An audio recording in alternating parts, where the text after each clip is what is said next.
Hello നമസ്കാരം, താരാസൗണ്ട് അർക്കിച്ചിലേക്ക് എല്ലാവർക്കും സ്വാഗതം. നമുക്കിന്നൊരു കൊതിയൂറും പൊതിച്ചോറ് കണ്ടു നോക്കിയാലോ. നമ്മുടെ ഒരു നൊസ്റ്റാൾജിയ ഐറ്റമാണ് പൊതിച്ചോറ്. അപ്പോൾ നമുക്ക് പൊതിച്ചോറിൽ എന്തൊക്കെ ഐറ്റംസ് ഉണ്ടെന്ന് നോക്കാം. അപ്പോൾ ആദ്യം തന്നെ ചോറിടാം. പിന്നെ ഞാൻ നമ്മുടെ വീട്ടിലുള്ള കറികൾ വെച്ചിട്ടാണ് പൊതിച്ചോറ് പെട്ടെന്ന് ഉണ്ടാക്കിയതാണ്.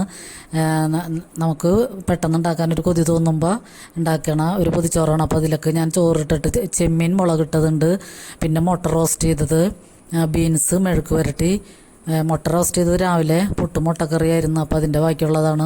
പിന്നെ നമ്മുടെ വെള്ള നാരങ്ങ അച്ചാറ്, പിന്നെ കൊഴുവ വറുത്ത മീനുണ്ട്, പിന്നെ ഇഞ്ചിക്കറി ഉണ്ട്, നമ്മൾ ഓണത്തിനുണ്ടാക്കിയ ഇഞ്ചിക്കറി.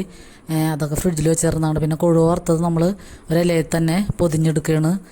പിന്നെ വേറെ അച്ചാറുകളൊന്നും ഞാൻ ഇടണില്ല. ചമ്മന്തി ഒന്നും അരച്ചിട്ടില്ല. ഇത് പെട്ടെന്ന് തോന്നിയപ്പോൾ ഒരു നൊസ്റ്റാൾജി ഐറ്റം ഉണ്ടാക്കിയതാണ്. അപ്പോൾ നമ്മുടെ പൊതിച്ചോറ് ഇവിടെ റെഡി ആയിട്ടുണ്ട്. അപ്പോൾ ഞാനിത് 1 മണിക്കൂർ ഇങ്ങനെ വെച്ചിട്ടാണ്, 1 മണിക്കൂറിന് വെക്കാനുള്ള ക്ഷമയുണ്ടായുള്ളൂ.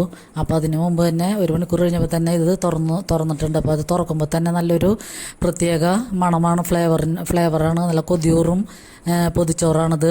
അപ്പോൾ നമുക്ക് തുറന്നിട്ട് കഴിക്കാം. ബാക്കിയുള്ള വീട്ടിലുള്ള അപ്പനും മോനൊക്കെ കഴിച്ചു കഴിഞ്ഞപ്പോൾ ഞാൻ തന്നെയാണ് ഇത് കഴിക്കണത്.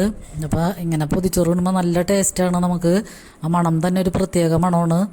അപ്പോൾ എൻ്റെ പൊതിച്ചോറിൻ്റെ റെസിപ്പി എല്ലാവർക്കും ഇഷ്ടമായെന്ന് കരുതുന്നു. അപ്പോൾ നിങ്ങളും ഇങ്ങനെ ഇടയ്ക്കൊക്കെ പൊതിച്ചോറുണ്ടാക്കി കഴിക്കാൻ ശ്രമിക്കുക.